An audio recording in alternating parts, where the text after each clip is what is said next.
ചെമ്പനീർ പൂവ് സീരിയലിന്റെ latest episode review ആണ് പറയുന്നത്. അങ്ങനെ ശ്രുതിയുടെ അമ്മക്ക് പെട്ടെന്ന് വയ്യാതാവാണ്. ഹാർട്ട് അറ്റാക്ക് വന്നതോടുകൂടി തന്നെ പെട്ടെന്ന് ഹോസ്പിറ്റലൈസ് ആകും.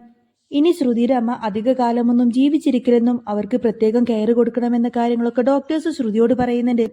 അത് കേൾക്കുന്നതോടുകൂടി തന്നെ ശ്രുതി ആകെ തകർന്നു പോവാണ്. ശ്രുതി ഉടനെ തന്നെ ശ്രുതിയെ വിളിച്ചിട്ട് പറയുന്നുണ്ട്, ശ്രുതി, ഞാൻ എന്റെ ഫ്രണ്ട് മീരയുടെ കൂടെയാണ്. അവൾക്കൊട്ടും തന്നെ സുഖമില്ല, അതുകൊണ്ട് ഞാൻ ഇന്ന് ഇവിടെയാണ് താമസിക്കുന്നത്. ശ്രുതി, ഇനി ഞാൻ നാളെ തിരികെ വീട്ടിലേക്ക് വരുള്ളൂ എന്ന് പറയുന്ന സമയത്തിന് ശ്രുതി അതിന് സമ്മതിക്കുന്നുണ്ട്. ശ്രുതി മീരയോട് പറയുന്നുണ്ട്, എനിക്ക് ഇന്ന് മാത്രമേ ഇവിടെ അമ്മയുടെ കൂടെ നിൽക്കാൻ പറ്റുള്ളൂ. നാളെ തന്നെ എനിക്ക് ശ്രുതിയുടെ വീട്ടിലേക്ക് പോകണം, അല്ലെങ്കിൽ പിന്നെ അവിടെ ഉള്ളവർക്കൊക്കെ ഡൗട്ട് തോന്നും. അതുകൊണ്ട് അമ്മയെ നോക്കാൻ ഉടനെ തന്നെ ഒരു ഹോം നേഴ്സിനെ ഏർപ്പാടാക്കണമെന്നൊക്കെ പറയാണ് ശ്രുതി. മീര ചോദിക്കുന്നുണ്ട്, അതിനൊക്കെ ഒരുപാട് കാശ് ചെലവാക്കേണ്ടി വരും, നിന്നെ കൊണ്ട് അതിനൊക്കെ പറ്റുമോടി? അല്ലെങ്കിൽ തന്നെ നീ ലോൺ എടുത്തിട്ട് മുടിഞ്ഞിരിക്കല്ലേ? ശ്രുതി പറഞ്ഞത്, ഇനിയിപ്പോ മുന്നോട്ട് നോക്കിയിട്ടൊന്നും കാര്യമില്ല. അറ്റാക്ക് വന്നിട്ട് ആകെ കിടപ്പിലായിരിക്കുന്നത് എന്റെ അമ്മയാണ്. അതുകൊണ്ട് എന്റെ അമ്മയുടെ ആരോഗ്യകാര്യം എനിക്ക് നോക്കണം, അല്ലാതെ വേറെ വഴിയൊന്നും ഇല്ലല്ലോ. അമ്മയുടെ കാര്യങ്ങൾ മാത്രമല്ല എന്റെ മകന്റെ കാര്യങ്ങളും നോക്കണം. അതുകൊണ്ട് എനിക്ക് നല്ലൊരു ഹോം നേഴ്സിനെ അറേഞ്ച് ചെയ്തേ പറ്റുള്ളൂ.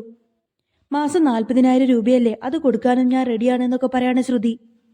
അങ്ങനെ മീരയും ശ്രുതി നേരെ ചെന്നിട്ട് റിസപ്ഷനിൽ പോയിട്ട് ഈ ഒരു കാര്യം പറയാണ്. ഹോം നേഴ്സിനും നഴ്സിംഗിന് വേണ്ടിയിട്ട് ഒരാളെ വേണമെന്ന് പറയും. അപ്പോഴേക്കും അവിടെ കുട്ടിയുണ്ടായിരുന്നു. ഒരു കുട്ടി ഇങ്ങനെ ഹോം നേഴ്സ് ജോലി അന്വേഷിച്ച് നടക്കുമായിരുന്നു. അവളോട് ഞാൻ ഉടനെ തന്നെ അങ്ങോട്ടേക്ക് വരാൻ പറയാമെന്ന് റിസപ്ഷനിൽ നിന്നും ശ്രുതിക്കും മീരക്കും മറുപടി കൊടുക്കും. എന്നാൽ ഹോസ്പിറ്റലിലെ റിസപ്ഷനിസ്റ്റ് പറഞ്ഞ ആ ഒരു പെൺകുട്ടി രേവതിയുടെ അനിയത്തിയായിരുന്നു. തനിക്ക് ഹോം നേഴ്സ് ജോലി കിട്ടിയെന്നറിഞ്ഞതോടുകൂടി തന്നെ ദേവു വളരെയധികം സന്തോഷത്തിലായിരിക്കട്ടെ ഹോസ്പിറ്റലിലേക്ക് എത്തുന്നത്. ദേവു ആണെങ്കിൽ ഒരു മാസ്ക് ധരിച്ചുകൊണ്ടായിരിക്കും ശ്രുതിയുടെ അമ്മ കിടക്കുന്ന ആ ഒരു റൂമിലേക്ക് വന്നിരുന്നത്. ശ്രുതിക്കും അതുകൊണ്ട് തന്നെ രേവതിയുടെ അനിയത്തിയാണ് ഹോം നേഴ്സ് എന്നുള്ള കാര്യം ശ്രുതിക്കും ശ്രുതിയുടെ അമ്മക്ക് ഒട്ടും തന്നെ മനസ്സിലായില്ല. ശ്രുതി അമ്മയാണെന്നും കുഞ്ഞാണെന്നൊക്കെ പറഞ്ഞ് അവരുടെ കൂടെ നിൽക്കുന്നതും കണ്ടുകൊണ്ട് തന്നെ ദേവു ആകെ ഷോക്കായി നിൽക്കുന്നുണ്ട്. സംശയം തോന്നിക്കൊണ്ട് തന്നെ ദേവു ഉടനെ തന്നെ അവരുടെ ഫോട്ടോ എടുത്തിട്ട് നേരെ സച്ചിക്ക് അയച്ചു കൊടുക്കും. ശ്രുതിയുടെ കൂടെ ആദിയുടെയും അമ്മയുടെയും കൂടെയുള്ള ഫോട്ടോ ആയിരിക്കട്ടോ ദേവു അയച്ചു കൊടുത്തിരിക്കുന്നത്. അത് കണ്ടതോടുകൂടി തന്നെ സച്ചി ആകെ ഷോക്കാവാണേ. ഫോട്ടോ അയച്ചു കൊടുത്തതിന് ശേഷം ദേവു ഇങ്ങനെ സച്ചിയെ വിളിച്ചിട്ട് ചോദിക്കുന്നുണ്ട്, ഈ ഫോട്ടോയിൽ കാണുന്ന കുട്ടിയെ നിങ്ങൾക്കറിയില്ലേ സച്ചിയേട്ടാ?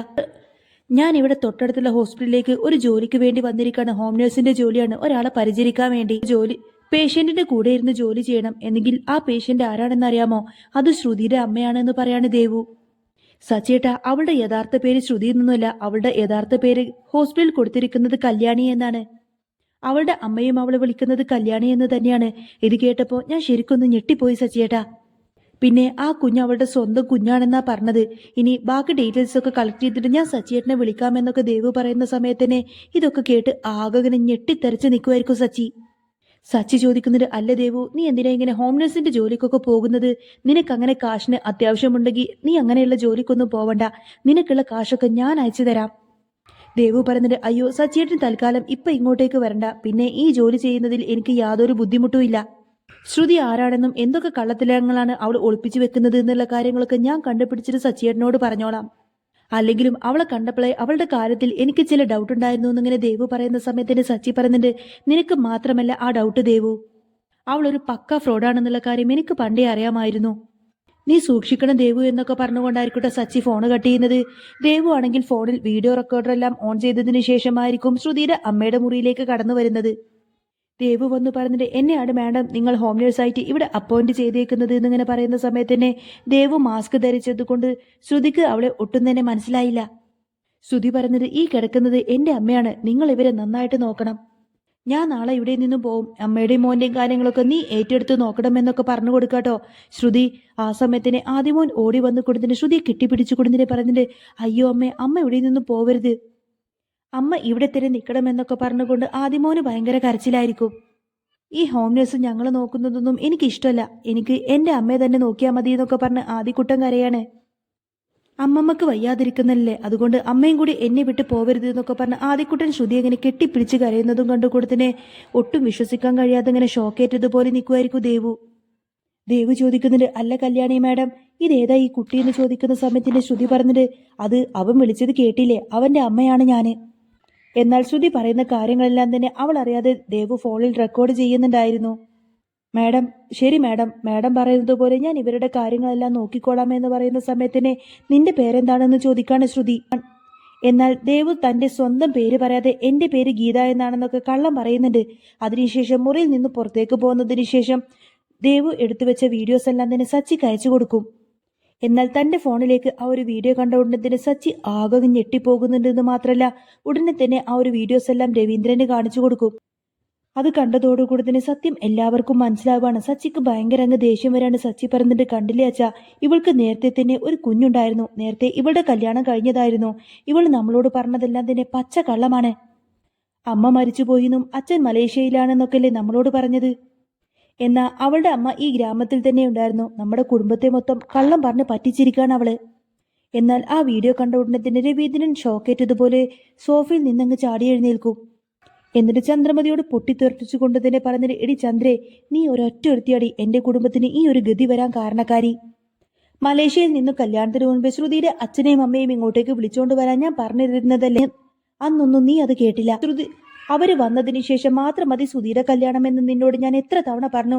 അന്നൊന്നും നീ എന്നെ അനുസരിച്ചില്ലല്ലോടി. ഒട്ടും ബോധമില്ലാത്തവള്, ഒട്ടും വിവരമില്ലാത്തവള്. എടി, കല്യാണത്തിന് മുൻപേ ഒരു കുഞ്ഞിനെ പ്രസവിച്ച ഒരു പെണ്ണിനെയാണോടി നീ എന്റെ മോന്റെ തലയിൽ കെട്ടിവെച്ചിരിക്കുന്നത് എന്നൊക്കെ ചോദിച്ചുകൊണ്ട് ആ ഒരു വീഡിയോ അങ്ങ് കാണിച്ചു കൊടുക്കാണ് ചന്ദ്രമതിക്ക്. ദേ നോക്കടി, ഈ വീഡിയോ നേരെ അങ്ങ് കൺകുളിർക്കി കണ്ടു നോക്കിയതൊക്കെ പറയും. ഇത്ര കാലം മലേഷ്യക്കാരി എന്നൊക്കെ പറഞ്ഞ് എന്തൊക്കെയാണ് നീ വീട്ടിൽ വെച്ച് കാണിച്ചു കൂട്ടിയത് എന്നൊക്കെ പറഞ്ഞു കൊടുത്തതിന് രവീന്ദ്രൻ എങ്ങനെ ആവശ്യമില്ലാതെ ചന്ദ്രമതിയോട് ദേഷ്യപ്പെടും. എന്നാൽ ഈ കാഴ്ചയെല്ലാം കണ്ട് ആകെ ഇങ്ങനെ തകർന്നടിഞ്ഞിരിക്കട്ടെ ചന്ദ്രമതി. എന്നാൽ ഈ കാര്യങ്ങളൊന്നും തന്നെ അറിയാതെ ശ്രുതി ഹോസ്പിറ്റലിൽ നിന്നും തിരികെ വീട്ടിലേക്ക് എത്തുന്നുണ്ട്. ശ്രുതിയെ കാണുന്ന സമയത്തിന് ചന്ദ്രമതിക്ക് ഭയങ്കര അങ്ങ് ദേഷ്യം വരും. ചന്ദ്രമതി വന്ന് ചോദിക്കുന്നുണ്ട്, എടി കല്യാണി, അതല്ലേടി നിന്റെ ശരിക്കുമുള്ള പേര്? ശ്രുതി എന്നൊക്കെ നീ ഞങ്ങളോടെല്ലാവരോടും കള്ളം പറഞ്ഞതല്ലേ? ഈ ചന്ദ്രമതിക്ക് 1000 മുഖങ്ങളുണ്ട്. അതൊക്കെ ഞാൻ അങ്ങ് പുറത്തു കാണിച്ചാൽ പിന്നെ നീ ഒരിക്കലും താങ്ങില്ലടി. എന്താണ് നീ എന്നെ കുറിച്ച് വിചാരിച്ചു വെച്ചിരിക്കുന്നത്? എടി, ഇങ്ങനെ എത്ര കള്ളങ്ങളാടി നീ എന്നോടൊക്കെ പറഞ്ഞു വെച്ചിരിക്കുന്നത്? 1-2 കള്ളങ്ങളാണെങ്കിൽ അത് ക്ഷമിച്ചെന്നിരിക്കാം. ഇപ്പോ നിന്റെ അമ്മ മരിച്ചുപോയിന്നല്ലേ നീ പറഞ്ഞിരിക്കുന്നത്? എടി, നിന്റെ അമ്മ എന്നിട്ട് എവിടെയാടി? എന്താണ് നീ ഇങ്ങനെ കുന്തം വിഴുങ്ങിയതുപോലെ ഒന്നും മിണ്ടാതെ നിൽക്കുന്നത്? സുധിയെ കല്യാണം കഴിക്കുന്നതിന് മുൻപ് നീ എത്ര കല്യാണം കഴിച്ചിട്ടുണ്ട്? അതിലൊക്കെ നിനക്ക് എത്ര കുട്ടികളുണ്ട്? സത്യം പറയടി, നീ എന്താ മിണ്ടാതെ നിൽക്കുന്നത്? എടി, നിന്റെ കല്യാണം കഴിഞ്ഞിട്ട് ഒരു കുഞ്ഞുണ്ടെങ്കിൽ പിന്നെ നീ എന്തിനാ എന്റെ മകനെ ചതിച്ചിട്ട് വീണ്ടും അവനെ കല്യാണം കഴിച്ചത്? എന്താടി, എന്റെ മോൻ സുധീനെ കണ്ടപ്പോൾ നിനക്ക് വെറും ഒരു കോമാളിയെ പോലെ തോന്നിയോ? എടി, നീ ശരിക്കും ഒരു മനുഷ്യ സ്ത്രീ തന്നെയാണോ എന്നൊക്കെ ചോദിച്ചു കൊടുത്തിട്ട് ചന്ദ്രമതിക്ക് ദേഷ്യം വന്നു കൊടുത്തിട്ട് സുധീനെ കഴുത്ത് പിടിച്ചുകൊണ്ടിങ്ങനെ പുറത്തേക്ക് അങ്ങ് ഉന്തി വിടുകയാണ്. ശ്രുതി കരഞ്ഞുകൊണ്ട് തന്നെ പറയുന്നുണ്ട്, ആന്റി, ആന്റി എന്തൊക്കെയാണ് ഈ പറയുന്നത്? ആന്റി എന്നെ വിട്. പിന്നെ സുധിയെ വിളിച്ച് പറയുന്നുണ്ട്, സുധി നീ നോക്ക്, ആന്റി എന്തൊക്കെയാണ് ഈ പറയുന്നത്? നീ എങ്കിലും എന്നെ ഒന്ന് വിശ്വസിക്കു സുധി, ഇതൊന്നും ഞാൻ അറിഞ്ഞിട്ടില്ല. ചന്ദ്രമതി ചോദിക്കുന്നുണ്ട്, ഇനി അവൻ എന്താടി മനസ്സിലാക്കേണ്ടത്? ഞാനാണ് നിർബന്ധിച്ചുകൊണ്ട് അവനെ കൊണ്ട് നിന്റെ കഴുത്തിൽ താലി കെട്ടിപ്പിച്ചത്. ഇപ്പതേ ഞാൻ തന്നെ നിന്നെ ഡിവോഴ്സ് ചെയ്യിപ്പിച്ചുകൊണ്ട് തന്നെ ഇവിടെ നിന്ന് പുറത്താക്കാൻ പോവാണ്. ചന്ദ്രമതിയുടെ വാക്ക് കേൾക്കുന്ന സമയത്തിന് ശ്രുതി ആകെങ്ങനെ ഷോക്കേറ്റതുപോലെ നിൽക്കാണ്. ശ്രുതി വന്ന് ചോദിക്കുന്നുണ്ട്, എന്തൊക്കെയാ ശ്രുതി ഞാൻ ഈ കേൾക്കുന്നത്? നമ്മുടെ കല്യാണത്തിന് മുൻപേ നിന്റെ മറ്റൊരു കല്യാണം കഴിഞ്ഞിരുന്നോ? എന്നിട്ട് അതിൽ നിനക്കെന്താ കുട്ടികളുണ്ടായിരുന്നോ? അങ്ങനെ ഉണ്ടായിരുന്നെങ്കിൽ പിന്നെ നീ എന്തിനാ എന്നിൽ നിന്നും ഇതെല്ലാം മറച്ചു വെച്ചു കൊടുത്തിട്ട് എന്റെ ജീവിതത്തിലേക്ക് വന്നത്? നീ എന്തിനാ പിന്നെ എന്നെ കല്യാണം കഴിച്ചത്? എടി, ഞാൻ നിന്നെ എത്രമാത്രം സ്നേഹിച്ചു, എന്നിട്ട് പോലും നീ എന്നെ ചതിച്ചില്ലേടി. അപ്പോഴേക്കും ചന്ദ്രമതിക്കത് സഹിക്കാൻ കഴിയാതെ ശ്രുതിയുടെ കഴുത്തിന് പിടിച്ചങ്ങ് പുറത്തേക്ക് അങ്ങ് ഉന്തി തള്ളിവിടും. എന്നാൽ ഈ ഒരു കാഴ്ച കണ്ടുകൊണ്ടായിരിക്കട്ടെ സച്ചിയും രേവതിയും അങ്ങോട്ടേക്ക് വരുന്നത്. രേവതി വന്ന് പറഞ്ഞിട്ട്, അമ്മയെ, ശ്രുതി ചെയ്തിരിക്കുന്നത് വലിയ പാപം തന്നെയാണ്. പക്ഷേ അതിന്റെ പേരിൽ അവളെ ഈ വീട്ടിൽ നിന്നും ഇറക്കി വിടാൻ പറ്റുമോ?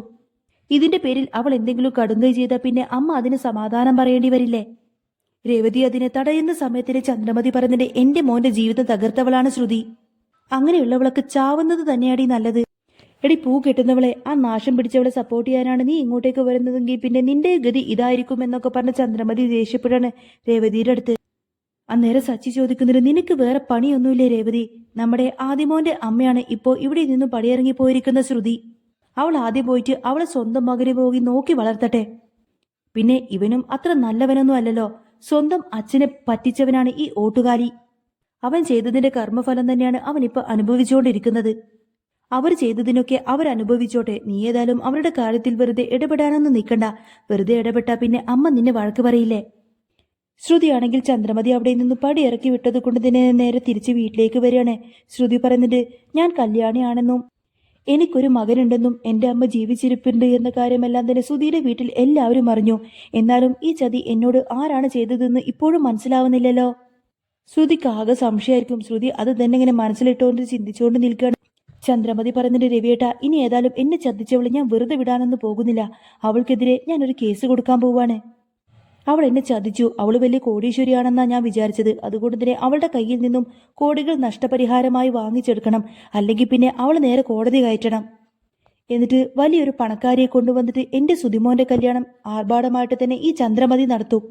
ചന്ദ്രമതിയുടെ വാക്ക് കേൾക്കുന്ന സമയം തന്നെ രവീന്ദ്രന് ഭയങ്കര അങ്ങ് ദേഷ്യം വന്നുകൊണ്ട് തന്നെ ചന്ദ്രമതിയുടെ മുഖത്തിട്ട് ഒരൊറ്റ ഒന്നങ്ങ് പൊട്ടിക്കും. എന്നിട്ട് പറഞ്ഞിട്ട് നിർത്തടി നിന്റെ ഈ നാടകം. കുറെ അധികം പണക്കാരി പെൺകുട്ടികളുടെ പിന്നാലെ പോയിട്ട് മകനെ കല്യാണം കഴിപ്പിച്ചു. എന്നിട്ടിപ്പോ നിനക്ക് ഇപ്പോഴും തൃപ്തിയായില്ലേ? നിന്റെ പണത്തിനോടുള്ള അതിമോഹം മാത്രമാണ് എന്റെ മോന്റെ ഈ അവസ്ഥക്ക് കാരണം. ഇനി ഇവിടെ എന്ത് നടക്കണമെന്നും സുധി ആറിനെ വിവാഹം കഴിക്കണോ വേണ്ടയോ എന്നൊക്കെ ഈ രവീന്ദ്രൻ തീരുമാനിക്കും. ഈ വീട്ടിലെ കാര്യങ്ങളൊന്നും തൽക്കാലം നീ തീരുമാനിക്കണ്ട. എന്റെ ആജ്ഞകളനുസരിച്ച് മര്യാദക്ക് അടങ്ങി ഒതുങ്ങി നീ ഈ വീട്ടിൽ നിന്നാ മതി എന്നൊക്കെ പറഞ്ഞുകൊണ്ട് തന്നെ രവീന്ദ്രൻ ചന്ദ്രമതിയോട് ദേഷ്യപ്പെടുകയാണ്.